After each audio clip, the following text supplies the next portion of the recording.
Assalomu alaykum hurmatli teletomoshabin do'stlar.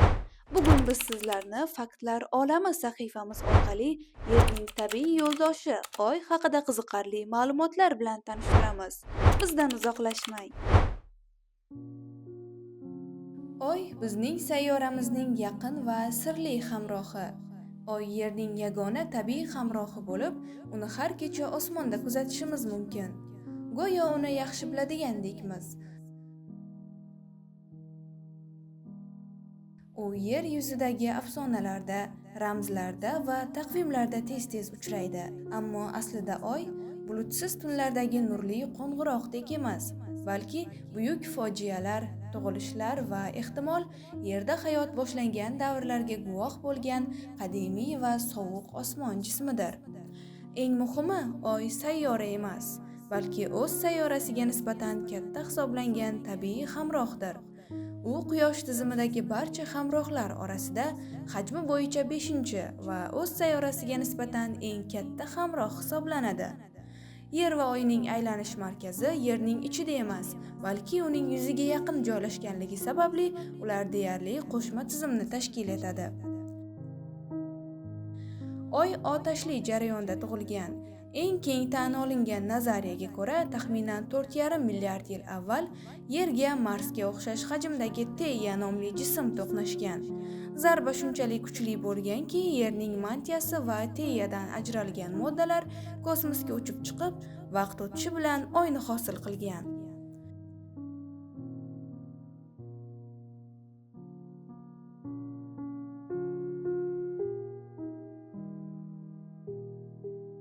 Yosh Oy Yerga juda yaqin bo'lgan, bor yo'g'i 20 ming kilometr masofada.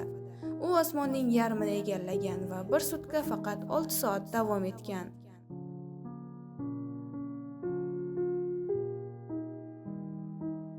Hozirda esa Oy har yili taxminan 3,8 santimetrga Yerdan uzoqlashmoqda. Yuzlab million yillardan so'ng u to'liq Quyoshni to'sishga qodir bo'lmay qolishi mumkin.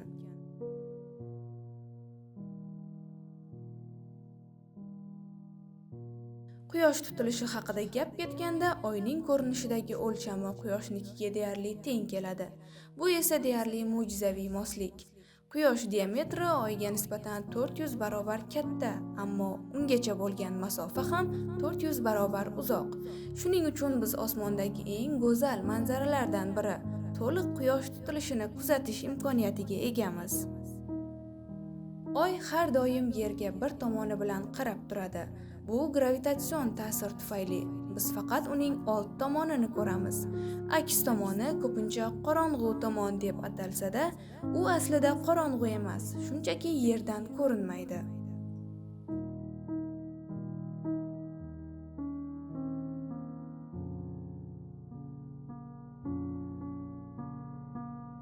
Oy yuzida atmosfera va suv mavjud emas. U yerda vakuum hukm suradi.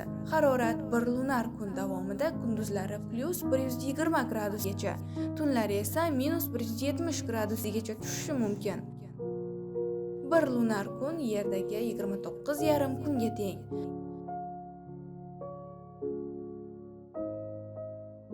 Shu qadar qattiq sharoitga qaramasdan, Oy o'z tarixini saqlab qolgan. Astronavtlar izlari, kraterlar va changlari milliardlab yillar davomida o'zgarmasdan qoladi.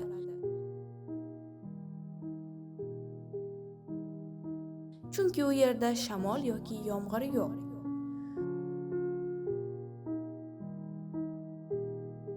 Oyga 140 dan ortiq kosmik missiya yuborilgan. SSSR, AQSh, Xitoy, Hindiston va boshqa davlatlar uni tadqiq qilishda ishtirok etgan.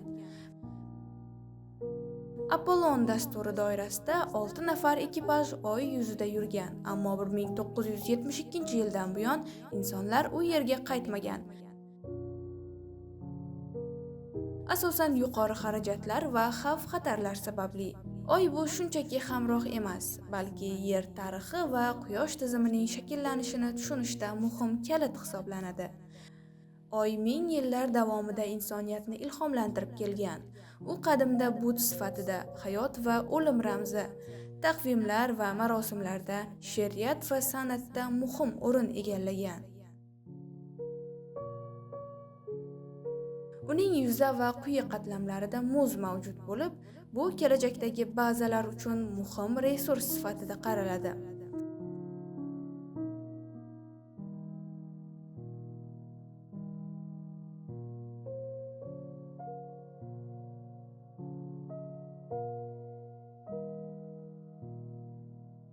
Shuningdek, Oy Yerning aylanish o'qini barqaror saqlab turadi va suv oqimlari hamda iqlim shakllanishiga ta'sir ko'rsatadi.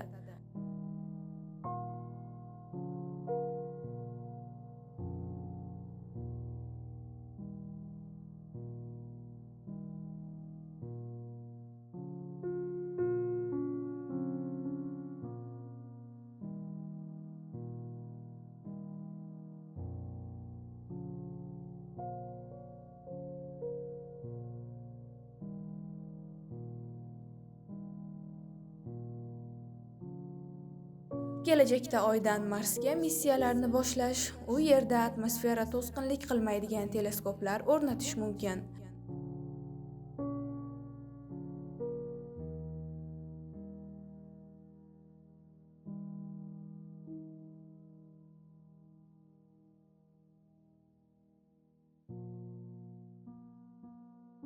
Biroq xavflar ham yo'q emas.